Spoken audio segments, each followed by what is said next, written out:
तुम्ही कधी असा विचार केलाय की दोन मुली सारखंच खातात, सारखंच जेवतात, पण एकीचं वजन वाढतंय आणि दुसरीचं वाढत नाहीये?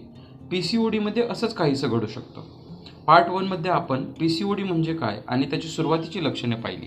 आता समजून घेऊया पीसीओडीमध्ये वजन का वाढतं.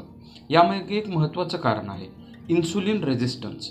सोप्या भाषेत सांगायचं झालं तर आपल्या शरीरात इन्सुलिन नावाचा हार्मोन साखरेचा वापर करण्याचे काम करतो. पण पीसीओडीमध्ये शरीर इन्सुलिनला योग्य प्रतिसाद देत नाही. त्यामुळे अतिरिक्त चरबी साठू शकते, विशेषतः पोटाभोवती, आणि मग वजन कमी करणं खूप कठीण वाटू लागतं. याशिवाय पिंपल्स वाढतात, केस गळतात, मूड स्विंग्स होतात, आत्मविश्वास कमी होतो. फक्त एवढंच नाही, पीसीओडीकडे दुर्लक्ष केल्यास भविष्यात डायबिटीज, वेट गेन, काही महिलांमध्ये प्रेग्नन्सीच्या समस्या देखील होऊ शकतात. म्हणूनच योग्य वेळी निदान करणं खूप महत्त्वाचं आहे.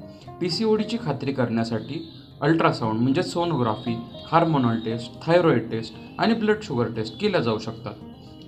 होमिओपॅथीमध्ये फक्त पिरियड्स नियमित करण्यावर फोकस केला जात नाही, तर जो हार्मोनल इम्बॅलन्स झालेला आहे किंवा शरीराची नैसर्गिक कार्यप्रणाली आहे ती सुधारण्यावरही भर दिला जातो.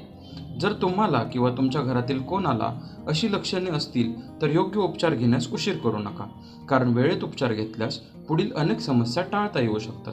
आणि कमेंटमध्ये मला नक्की सांगा, महिलांच्या आरोग्याबद्दल असा कोणता प्रश्न आहे ज्याचं उत्तर तुम्हाला अजूनही मिळालेलं नाही. कदाचित माझा पुढचा व्हिडिओ तुमच्या प्रश्नाचं उत्तर देऊ शकेल. धन्यवाद.